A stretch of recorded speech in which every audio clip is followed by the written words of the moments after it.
Olá, meus prezados irmãos, sejam bem-vindos ao meu canal. Você está no canal da Nancy e eu vou bem no comecinho aqui já pedir para deixar o seu like, deixe a sua mensagem, para que a gente possa interagir aqui no nosso canal, para que o YouTube possa indicar, né, o nosso vídeo para que outras pessoas possam assistir, tá? Então, vamos dar continuidade aqui ao mês das mães, mês das mulheres, mês das flores, né? Nós estamos estudando um pouquinho sobre os laços de família, sobre o capítulo 14, tá? Honrai vosso pai e vossa mãe. E eu gostaria de deixar aqui uma mensagem de paz, de esperança, todos os dias, às 18 horas, aqui no nosso canal. Retornando às nossas atividades com as sementes do Evangelho, eu estou feliz porque muitas pessoas ontem assistiu o nosso vídeo e nós estamos retornando devagar às nossas atividades aqui no nosso canal. Então, sejam todos bem-vindos e vamos começar a nossa prece. Gostaria que, se você tiver interesse, né, você pode colocar uma garrafinha de água para que a espiritualidade possa, né, energizar a sua água, fluidificar, para que você possa tomar no decorrer da semana, para que você se sinta mais leve, né, mais feliz todos os dias da sua vida, tá? Então, vamos lembrar que esse capítulo, ele é um capítulo rico e que eu tirei ele para deixar aqui para a gente estudar aqui essa semana, que é importante, principalmente para várias mãezinhas que estão aí aguardando carta, recado dos seus filhos, dos seus entes queridos que estão na pátria espiritual. Então, nesse momento, antes de começar a nossa leitura, eu peço a você para mentalizar o Mestre Jesus, trazer para a sua tela mental aquelas pessoas, aqueles irmãos, amigos, todos aqueles que precisam do nosso abraço fraterno, da nossa presença, muitas vezes somente para dar um abraço a essas pessoas que estão precisando, né? Até mesmo um olhar, um sorriso, faz toda uma diferença na vida dessas pessoas. Nós falamos ontem no item 9 sobre a ingratidão, da ingratidão dos filhos e os laços de família. Hoje vamos para a segunda parte, que é bem interessante, quando o Evangelho nos convida a refletir. Então, com um grande esforço, observam aqueles que odiaram na terra, ao vê-los, o rancor é intenso. Lembra que no outro evangelho que eu falei que as antipatias, as simpatias, né, a união das famílias, ela vem acompanhada de pessoas boas e ruins, né? Aquelas que a gente tem simpatia e as que a gente não tem. Então, nesse momento, é importante lembrar que no nosso lar nós viemos para aprender, é a maior escola dentro da nossa casa, para que possamos reajustar com aquelas pessoas que amamos, aqueles que juramos amor eterno um dia. E nesse momento eu te convido a fazer essa leitura completa aí no seu evangelho. Se você não tiver o livro, né, o livro físico, você pode baixar no seu dispositivo e ir lendo quando você tiver condições. Às vezes você foi fazer uma consulta no médico, chegou lá, atrasou um pouco a consulta, você vai no seu telefone e lê um pouquinho. Às vezes você está no ônibus, né? Ou no metrô, quando não estiver muito lotado, você pode abrir ali o seu dispositivo e ler um trecho do Evangelho. Tudo isso vai ajudando, esclarecendo, né, as suas dúvidas, porque é normal, ok? A ideia de terem de esquecer de si mesmo lhe revolta e revolta-se ainda mais ao saber que tem que perdoar e, principalmente, amar aos que lhes talvez tenham destruído a honra, a fortuna, a própria família. Quem não conhece uma pessoa que muitas vezes conheceu uma família que tinha posses, que eram empresários ou que tinham fazendas e que do nada, eis que de repente essas pessoas ficaram sem nada, sem teto, sem um trabalho, sem nada, e são convidadas a recomeçar. Quantas pessoas não têm filhos, né? Um familiar que se envolveu aí muitas vezes nas drogas, no mundo das drogas, do alcoolismo, e gasta muitas vezes o que não tem para tentar recuperar aquela criatura, né? E quando você observa, jogou todas essas pessoas no fundo do poço. Essas histórias, né? Nós assistimos todos os dias, né? Nos meios de comunicação. Então, nesse momento, eu convido você a refletir, a olhar para dentro de você, observando aquela pessoa que está do seu lado. Seus pais, seus irmãos, né? Seus avós, todas essas pessoas que compõem a sua família. Então, nesse encontro, nós vamos lembrar que os nossos familiares fomos nós mesmos quem imploramos a Deus, nosso Pai, para que viéssemos juntos, renascessem na terra, para que pudéssemos aparar as arestas, né? Para cumprir as nossas provas, né? De uma outra maneira, de uma maneira mais evoluída, mais esclarecida. Porque quando retornarmos ao mundo espiritual, nós vamos estar frente a frente com a nossa consciência, ao mesmo tempo esclarecidos de todo o bem ou do mal praticado na terra. Por esse motivo, as famílias são convidadas a recomeçar, a aprender juntos no seu próprio lar. Eu costumo falar aqui sobre os nossos estudos, né? Que o lar é o maior educandário do planeta Terra para todas as famílias. Porque todos nós temos algo a reparar. Todos nós temos algo de bom a oferecer para outra pessoa. Não importa se você não recebe esse bem que você gostaria de receber, ofereça. O dai de graça com que de graça recebeste nos faz enaltecer como espírito imortal. Dessa maneira, nós vamos nos aproximando do Mestre Jesus para nos ajudar na nossa tarefa terrena. Não é tão fácil assim, mas devagar a gente vai construindo dentro de nós, né? O amor, a paz, a alegria, e vai tirando esse rancor, essa mágoa, que é normal acontecer, tá, gente? Infelizmente, acontece ainda bastante. E aqui, vamos ler um trechinho aqui de um outro evangelho, quando diz: dentro de um lar, os interesses devem ser recíprocos na construção da harmonia. Então, se eu quero fazer uma festa, fazer uma comemoração, né? Vou comemorar o aniversário do meu filho. Aí chega o meu esposo e diz: vamos deixar para comemorar no ano que vem, porque este ano eu não tenho condições, né? E daí você bate o pé na parede e diz: ah, mas todos os coleguinhas dele já estão, né, pronto, preparados para vir para o aniversário. Como é que eu vou fazer essa desfeita? Então, primeiro, nós temos que ter um diálogo sadio, né, com aqueles que estão do nosso lado, para que a gente não possa dar o passo maior do que o que a gente tem condições de dar. Lembra do braço? Só vai alcançar até onde eu puder. Se eu tenho 1,80 m, eu vou alcançar aquela prateleira lá em cima. Mas se eu não consigo, eu tenho que pegar um banquinho, subir, né, ou pedir a ajuda de alguém, ou pegar uma escada para poder pegar aquele objeto. Não é verdade? Mas, conversando, com o diálogo, né, tudo se resolve. Dessa maneira, como ele fala aqui, né, na construção da harmonia. Porque a harmonia, meus irmãos, digamos que ela é construída diariamente. Imagina, às vezes você levantou atrasado para ir para o trabalho e o café ainda não está pronto. E naquele primeiro momento já causa uma desarmonia porque a mesa não ficou pronta, mas é importante lembrar que os direitos são iguais e que você pode também levantar mais cedo, enquanto a sua esposa organiza o café lá no fogão, você pode arrumar a mesa. Mas tem aqueles que acham que esse trabalho é somente para as mulheres. Não, não existe mais isso. Lembra que os direitos aí hoje são iguais, né? Estão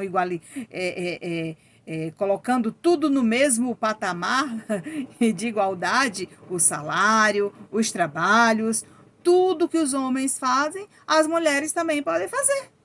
Em termos de trabalho, nós temos mulheres trabalhando na construção civil, como eletricistas, como pedreiro, trabalhos como esses, antigamente, né? Era só para homens. Hoje não. Hoje nós temos uma grande quantidade feminina, né, no meio. Eu sou corretora de imóveis. De vez em quando eu vou levar um cliente numa obra que ainda está em andamento, por lá a gente encontra, principalmente quando está na fase de acabamento, várias mulheres, né, limpando rejunto, aplicando piso, entendeu? Fazendo o acabamento, porque as mulheres são mais delicadas nesse aspecto. E nem por isso, né, é algo que venha a ser competitivo com os homens, eles também fazem o mesmo trabalho. Porém, a mulher, pelo fato dela ser mulher, dona de casa, aprendeu aquele ofício ali desde criança, né? Ela já tem esse know-how, tem essa vontade de fazer bem feito, né? Não que os homens façam mal feito, porque tem homens também que gostam muito, é muito detalhista, né? Tem aquelas manias de deixar tudo limpinho, já tem outros que não, né? Então, esse comentário aqui não é para falar mal nem da mulher nem do homem, é em termos, né, de convivermos em harmonia em nosso lar e os direitos são iguais. No dia que você não puder fazer o almoço, a sua esposa faz. No dia que ela não tiver condições, você vai e faz no lugar dela, porque não vai ter problema nenhum, tá? Esse comentário não foi para deixar nenhuma polêmica para vocês que estão aqui assistindo o Evangelho. Porém, tem famílias que ainda passam por essa experiência, por essas dificuldades, tá? Convém saber que nada se perde na vida, principalmente quando é feito por amor à causa digna, com o intuito de ser útil a alguém. Então, lembra do café da manhã? Eu acordei atrasado, dormi demais, ou às vezes eu estava cansado, queria ficar mais um pouco na cama, ou às vezes estava um dia chuvoso, ou que fosse um dia frio, ou até mesmo um dia quente, né? E não vai dar tempo de tomar banho, me arrumar como eu gostaria, mas tudo bem, não tem problema, não adianta você acordar dando patada nas pessoas, porque já significa que você não vai chegar no seu trabalho, né, bem-humorado. Você já vai chegar lá e as coisas talvez possam não fluir da forma que você gostaria. Talvez o trabalho, né, não venha, né, progredir da forma que você planejou no dia anterior, né? Então, tudo isso faz parte, né, do nosso levantar, da nossa família. Por isso que a gente está falando aqui dos laços de família, de uma forma objetiva, trazendo aqui o nosso dia a dia, né, o nosso cotidiano, que muitas famílias passam por essa experiência. Por isso que eu gosto de abordar o evangelho assim de uma forma objetiva, né, exemplificando com a nossa vida, com o nosso dia a dia. Tudo isso agrega valor para aquele que está assistindo, que muitas vezes precisava dessa experiência, de ouvir um vídeo como esse, para que no dia seguinte observasse, né, que a harmonia é fator fundamental para que o bom diálogo permaneça no seio da família, para que a paz reine nesses corações. Continuando a leitura do Evangelho, todos oram a Deus, imploram aos bons espíritos para lhes dar força no momento mais decisivo da prova. Quem aqui nunca pediu a Jesus força e coragem quando acontece algo inesperado na família? Às vezes aconteceu um problema lá, simples, né? Mas qual é o meu primeiro passo? Qual é a minha primeira iniciativa? Olhar para o céu e pedir a Jesus: meu Deus, proteja meu filho, proteja minha filha, proteja o trabalho dele, aconteceu um imprevisto. Então, a primeira coisa que eu faço é o quê? Fazer uma prece, pedir a Jesus para ajudar na resolução do problema. É isso, como ele fala. Nós vamos pedir também aos benfeitores espirituais. Vamos pedir aos espíritos amigos que nos assistem, que nos protejam e que nos ajudem todos os dias da nossa vida, quando sair de casa ou quando for começar o nosso trabalho, entendeu? Então, nós temos que dar graças a Deus todos os dias. Continuando, Enfim, após alguns anos de meditações e preces, o espiritismo aproveita de um corpo que está em preparo e encarna na família daquele a quem detestou. Pede aos espíritos encarregados de transmitir às ordens superiores permissão para realizar na Terra os destinos desse corpo a que acaba de se formar. Então, veja bem, no momento da concepção, foi o momento que eu concordei, né, com meu esposo, que eu quero ter um filho, que ele será amado, ele vai ser aquela criança desejada, não somente pelos pais, pelos avós, pelos familiares, pelos amigos que nos cercam.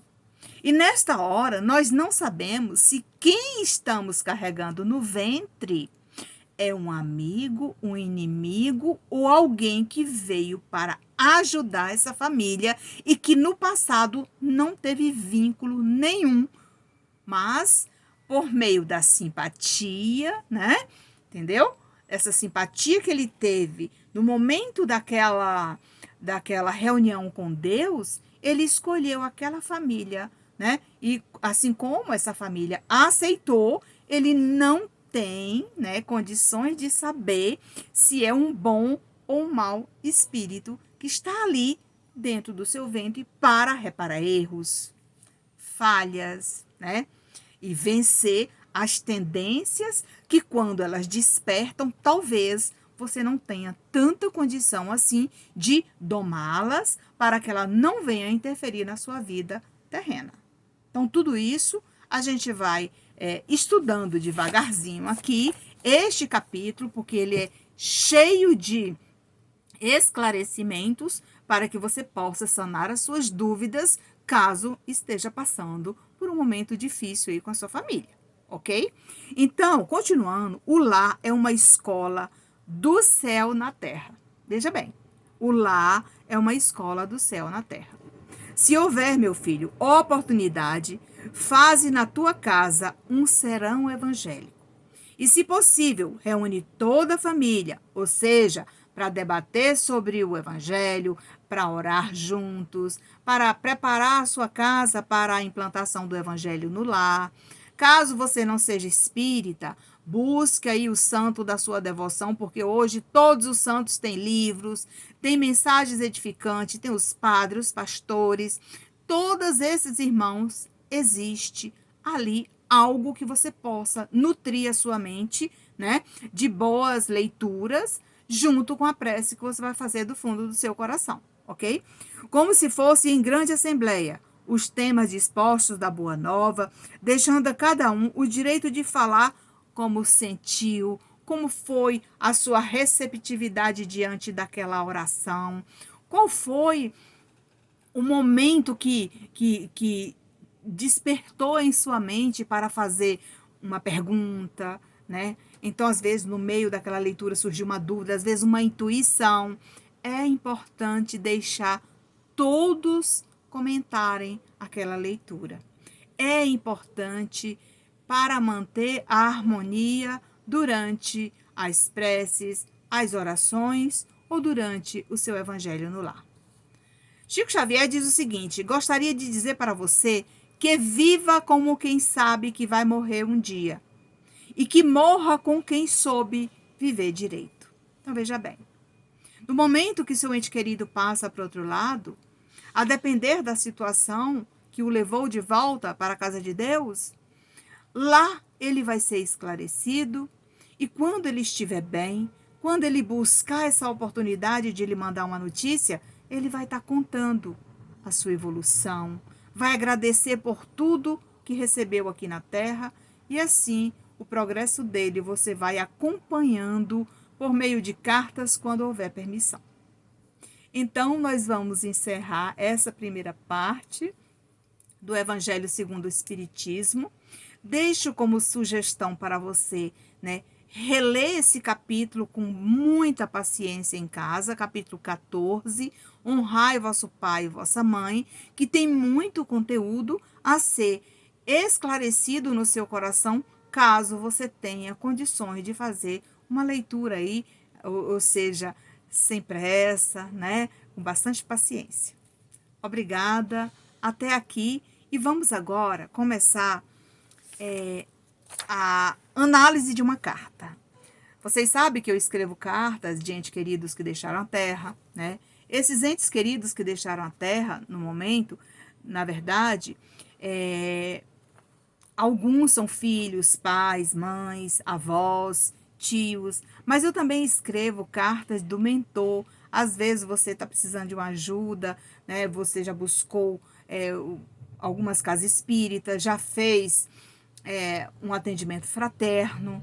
E aqui, de vez em quando, eu recebo algumas cartas, né, do mentor espiritual daquela pessoa. Muitas vezes é uma pessoa que presta serviço à caridade, que faz muito pelo próximo, acolhe, ampara, e de vez em quando eu recebo algumas mensagens. Essa foi para um irmão amigo, que eu não preciso nem falar nomes aqui, mas de vez em quando eu recebo, e aqui esse espírito amigo, ele vem alertando esse amigo que ficou na Terra para ajudar, avisando, eu estou do lado de cá te ajudando também. Veja o que ele diz num dos parágrafos. Irmão, tenho lhe acompanhado e venho percebendo o quanto seu coração é enorme. Pude avaliar com profundidade o seu caminhar dia após dia.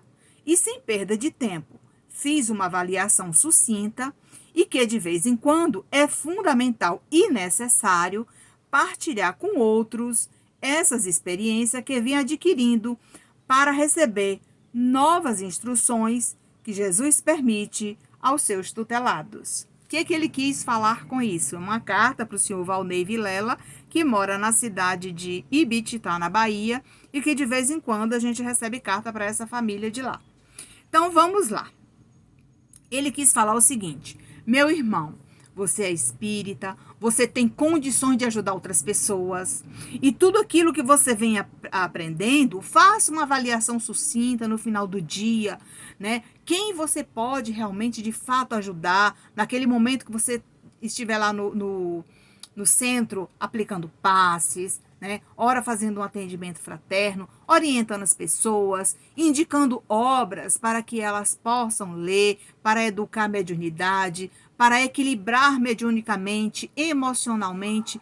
Tudo isso está aqui nesse primeiro parágrafo. Às vezes a pessoa lê a carta e diz, Nancy, eu não entendi muito bem.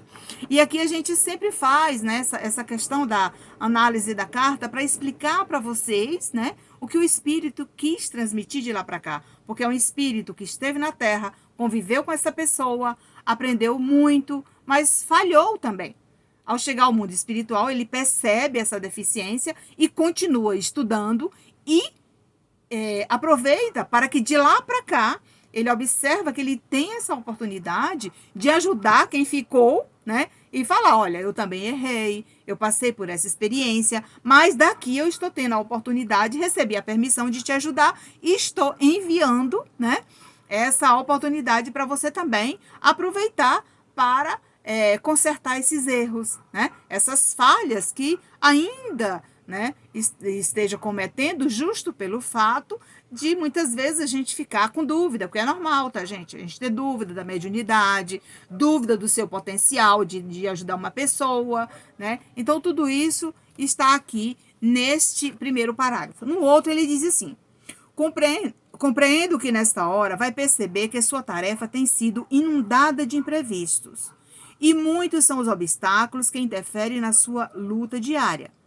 Em cada etapa desse caminho, e sem prévio aviso, neste dia abençoado, pude retornar para deixar registrado neste reencontro palavras de estímulo nesta carta, que representa a oportunidade de apreciar a sua essência quando me refiro à lei de amor e de caridade. Então, veja bem. Olha a profundidade deste parágrafo. Então, às vezes a gente escreve as cartas, como eu sempre falo aqui para vocês.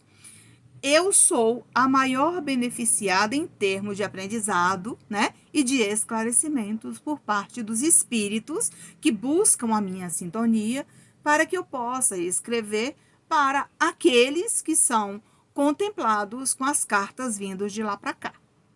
Então, não se preocupe. Se você estiver nos nossos grupos, né, acompanhe a nossa agenda. No momento, eu não postei nenhuma agenda, mas breve irei postar uma nova agenda e você vai estar assistindo as nossas lives, assistindo os nossos vídeos e vai acompanhando como o trabalho acontece. Então, tudo é possível na nossa vida. Um outro parágrafo, ele diz o seguinte: faço uma pausa para refletir e, sem nenhuma reserva, afirmo que o posto de auxílio, veja bem, o centro que ele trabalha, né, se encontra no quintal de vossa casa. E de posse desse emaranhado de conteúdo, o trabalho é algo renovador e que tem sido recorrente. Por que ele fala do quintal da casa dele? Gente, eu visitei esse irmão, ele mora distante de mim, mais ou menos uns quase 2.000 quilômetros. Mas eu tive a oportunidade de ir lá no interior da Bahia, na residência desse senhor, né, do senhor Valnei, e ele tem lá uma terrinha, aonde embaixo ele tem umas árvores frondosas, bonita, e assim, ao redor da árvore, ele fez uns bancos de cimento. Aí eu falei para ele, olha, aqui neste espaço você poderia implantar o encontro no abacateiro. Gente, o encontro no abacateiro qualquer pessoa pode fazer. É embaixo de uma árvore. Você quer juntar uma quantidade de pessoas para cada domingo, aí se você tiver tempo todo domingo, ou uma vez por semana, ou uma vez por mês, reunir aquelas pessoas para orar pelos necessitados, como a gente faz, né? Então, vamos ler uma leitura do Evangelho, igual estamos fazendo aqui hoje. Então, tudo isso é possível. É o que ele faz aqui, né? O posto de auxílio se encontra no quintal da sua casa. Basta você dar o primeiro passo para convidar os vizinhos, tá? Porque tem os vizinhos, para orar com você, endereçando aquelas preces a tantos irmãos necessitados. Lembrando que não precisa ter muita gente. A maioria das pessoas que frequentam esses ambientes, quando nós estamos tanto na parte interna como na parte externa, como é o abacateiro, a maior quantidade de pessoas que participam desses encontros, nessa escola, que eu vou chamar de escola, são os espíritos, né? Os irmãos desencarnados. Aqueles que vieram através da sua sintonia, aqueles que o seu mentor espiritual trouxe, a sua equipe espiritual juntou, reuniu e levou para lá para mais esse momento de aprendizado. Então, tudo isso é possível, tá? Então, se você não sabia, agora você fica sabendo um pouco mais sobre esse tipo de trabalho. Esse é o nosso propósito aqui, né, nos nossos evangelhos. Lhe peço, irmão, que quando houver necessidade de falar ou que queira desabafar, não deixe para depois. Busque o meio adequado para uma conversa fraterna com equilíbrio e paciência, para não prejudicar seu sono. Ora comprometido com esse ritual diário. Seu coração é seu guia, mas ainda está um tanto desacreditado de poder renovar suas esperanças, para que dias melhores possam ser celebrados com alegria. Então, como ele fala, né? Ele pode estar passando por um momento de turbulência, que eu não sei, eu não converso com a pessoa, assim, para saber o motivo pelo qual ele escreveu isso. Então, só quando ele receber a carta, né? Claro, ele já recebeu, né? Mas eu não vou procurar o que ele achou, não. Eu sempre falo, eu escrevo, mas quem vai validar é o seu coração. Então, ele sabe porque falou, né? Dessa insônia, desse tormento, né? Dessas aflições diárias, né? Então, o que ele fala? Então, quando você sentir algo fugindo do seu controle, procure, né, um profissional para você desabafar, ou até mesmo pode fazer um atendimento fraterno, né, lá com as pessoas do centro, pessoas conhecidas, pessoas mais velhas, mais experientes, né, pessoas que podem até dar um conselho e pode ser também alguém que não seja de não centro, uma pessoa de idade, uma pessoa com quem você confia, né, em transmitir aquilo que está te afligindo, ok? Nesta hora, enquanto lhe escrevo, veja bem o que ele diz. Nesta hora, enquanto lhe escrevo, me sinto com meu coração aliviado. Tanto que me recordei do seu valioso quintal bem cuidado. Veja, olha, ele tá retornando lá, né? Relembrando do quintal que ele falou lá, que era o posto de auxílio, né? Um tanto farto e fértil, porque lá produz frutos e flores e tantas leguminosas. Local onde as sementes por lá semeadas produzem frutos de boa qualidade. Tudo que semear na terra, se bem cuidado com adubo de boa qualidade, quando da colheita obrigatória, Deus guiará suas mãos para trabalhar o tempo necessário para a renovação de novas sementes. Então, o que ele quis falar com isso? Lá na sua terra é fértil, semeie boas sementes, porque a colheita, né, vai ser farta. Tudo que você semeia na terra, se for uma boa semente, se bem regado, vai florescer um dia, né? E o que ele diz aqui, né? Que tudo que ele faz, né? Prestar bastante atenção nas informações que chegam para que ele não precise ficar com esses tormentos, nesse momento de aflição, às vezes até com insônia. Veja bem, imagina um irmão, amigo, que é amigo dessa pessoa, que passou para o outro lado da vida, que na Terra também, quando ele esteve aqui na Terra, nessa última encarnação, acho que deve ter uns 10 anos de desencarnado, o que acontece? Esse irmão aqui era o conselheiro dele. Era com quem ele contava para desabafar quando estava com o coração apertado, quando ele passava por um momento de aflição, quando ele não estava bem, ele ia para a casa dele tomar café, comer bolo, biscoito, passava a tarde por lá e ele, quando retornava para a casa dele, ele se sentia bem e feliz. Mais tarde, ele foi estudar o espiritismo e era um médium de mão cheia. Mas ele também faliu, porque ele não quis assumir, porque ele tinha um trabalho, né? Parece que ele gostava de cantar na noite, e isso interferia, né? Nas horas que ele tinha que estar no centro, às vezes ele estava lá no ganha-pão dele. Então, a gente tem que entender também esses momentos. Então, olha que interessante. Nessas horas, do outro lado da vida, ele está fazendo o papel, né, de um conselheiro, de um irmão amigo, que foi beneficiado aqui na Terra por esse irmão. Então, tudo, gente, é uma espécie de troca. O nosso espírito amigo, nosso guia protetor, nosso anjo da guarda, é alguém que ama você. É alguém que cuida de você com muito amor e carinho, porém ele não interfere nas suas escolhas. Nesse momento, eu agradeço a todos vocês que estão assistindo o nosso Evangelho. Deixo aqui o meu abraço fraterno para todos vocês e me conte aqui nos comentários se vocês estão gostando desse novo formato do nosso Evangelho com a análise das cartas. Se você já recebeu carta também, né, você pode deixar nos comentários aí do vídeo para que eu possa fazer o comentário da sua carta também. Tá? Então, devagar a gente vai fazendo de cada pessoa, né? De cada pessoa a gente vai fazendo aqui uma análise, né? Conversando sobre esse assunto. É um assunto que requer um certo esclarecimento mais profundo para aqueles que estão estudando sobre o Espiritismo, para aqueles que estão chegando agora, ou para aqueles que ainda não entenderam, né? Que esse é o caminho para você reencontrar o seu familiar através de uma carta. Se você gostou desse vídeo, curte, comente, compartilhe. Se inscreva no meu canal, deixe o seu like, deixe a sua mensagem. Obrigada por nos seguir, obrigada por nos encontrar, obrigada por nos assistir. E fiquem na paz do Mestre Jesus e até o nosso próximo encontro.